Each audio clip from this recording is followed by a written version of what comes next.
Shoutout nga pala kay Michael Omblero bumili ng sapatos at maraming salamat sa iyo kaibigan. Indiana Pacers versus OKC Thunder preview. MVP laban sa Olympic gold medalist. Ang daming dapat abangan. At Warriors sinabing patay na ang small ball lineup. Hindi na kayang umangat kay Draymond Green.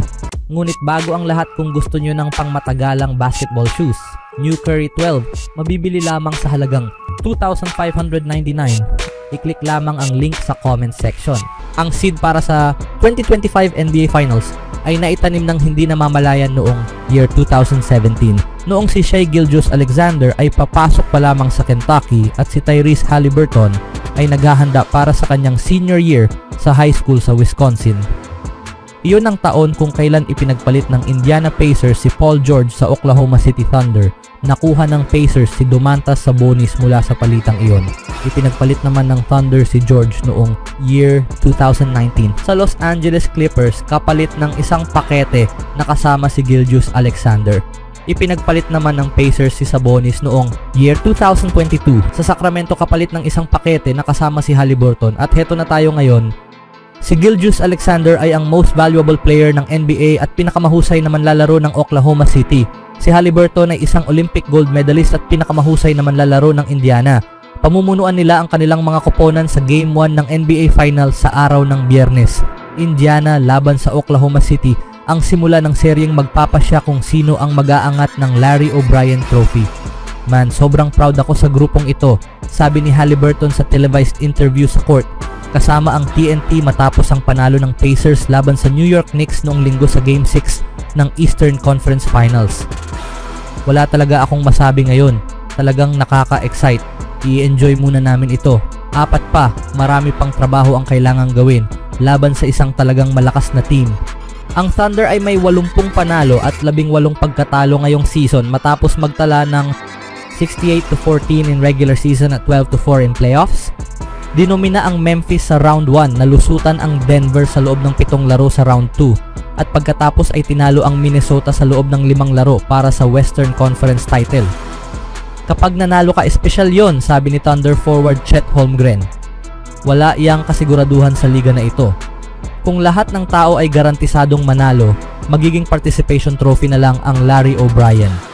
Kaya kailangan mo talagang namnamin ito at intindihin kung ano ang naabot mo sa puntong iyon, pero kinabukasan, kailangan mo nang magsimulang umusad, alisin ang emosyon at simulan ang paghahanda para sa susunod na hakbang, at nandoon kami ngayon.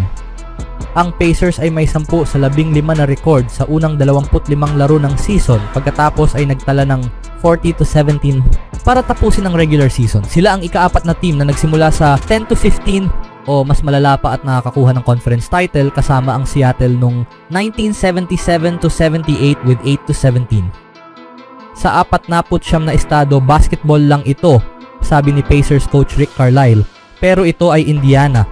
Pinaghirapan ito ng mga lalaki natin. Binabati ko sila. Sweep ng Oklahoma City ang season series laban sa Indiana, 2-0. Bahagi ng regular season kung saan nagtala ang Thunder na nagtapos na may pinakamagandang record sa NBA na 29-1 laban sa Eastern Conference. Hindi kasama rito ang pagkatalo sa Milwaukee sa NBA Cup Final, isang laro na hindi binibilang sa anumang standings. Kaya nakatakda na ang matchup. Ito ang Paul George Finals kahit wala si Paul George na marahil ay nagkaroon ng pinakamahusay na season ng kanyang karera kasama ang Thunder kung saan nag-average siya ng 28 puntos at nagtapos na pangatlo sa MVP voting para sa season 2018-19. Syempre, hindi siya nagtagal dito pero napakagaling ng mga taon niya rito, sabi ni Thunder coach Mark Daigneault noong linggo nang tanungin tungkol sa epekto ni George. Ibig kong sabihin, isa sa pinakamahusay na taon ng kanyang karera ay dito. Isa sa pinakamahusay na individual na season ng isang manlalaro dito na malaking bagay lalo na sa mga manlalarong dumaan dito. Kaya malaki ang respeto ko sa kanya. Sino sa tingin niyo ang uuwi ng titulo sa taon na ito mga kaibigan? Sa ibang balita naman, patay na ang small ball era sa NBA. Ang pagbabalik ng big man ay may kasamang matinding panibagong puwersa.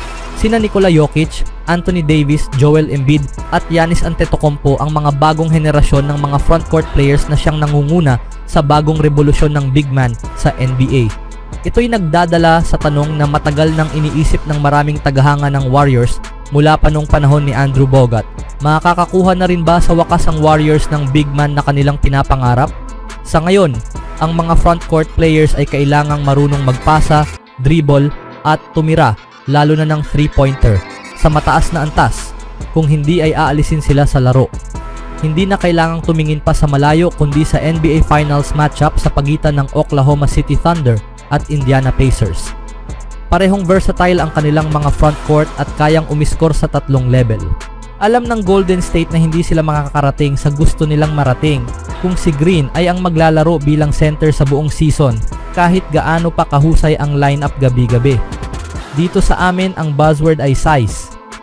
Gusto kong magkaroon ng kakayahang maglaro ng mas malaki kasama sina Draymond at Jimmy sa frontcourt.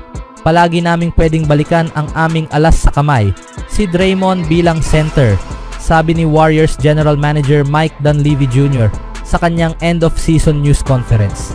Pagkatapos ng trade para kay Jimmy Butler, naglaro ang Warriors sa isang elite na antas kasama sina Curry, Butler at Green sa lineup, na si Green ang naglalaro bilang center. Nagtala sila ng winning percentage na higit sa .720 from February 8. Ang Golden State ang naging sagisag ng small ball era sa NBA nitong nakaraang 10 taon kung saan nakarating sila sa 5 NBA Finals sa loob ng 8 taon. Namayani ang Warriors sa pamamagitan ng paggamit ng mas maliit na lineup na kayang mag-spacing sa court at makapag-switch sa bawat posisyon sa depensa, kadalasan kay Green bilang center. Sa kasamaang palad para sa Warriors at kay Green, nakaangkop na ang ibang mga koponan sa kanilang small ball lineup. Ang mga versatile na centers at power forwards na may kahangahangang taas at athleticism ay nagawang pahintuin ang sistema ng small ball ng Golden State. Sa patuloy na pag-evolve ng posisyon ng center sa kasalukuyang NBA, alam ni Dunleavy Jr. na kailangan nila ng dagdag na haba at laki sa center. Mas gusto kong hindi na kailangang ipalaro si Draymond bilang center para sa 82 laro. Sa mga frontcourt players tulad ni Nikola Jokic, Anthony Davis, Chet Holmgren, Victor Wembanyama, Alperen Sengun, Julius Randle, Kristaps Porzingis, Karl Anthony Towns at Miles Turner, kailangan ng Golden State na magdagdag ng veteranong center upang tulungan si Draymond sa frontcourt kung nais nilang maging lehitimong contender para sa titulo. Sa mga lumalabas na balita na irumor ngayon ang pagtingin ng Warriors sa big man na sina Kristaps Porzingis, Miles Turner, Nikola Vucevic at Mark Williams. Ang pangunahing prioridad ng Golden State ngayong off-season ay dapat ang pagkuha ng isang matangkad, veteranong big man upang bawasan ang pasaning ginagampanan ni Green sa center position sa susunod na season.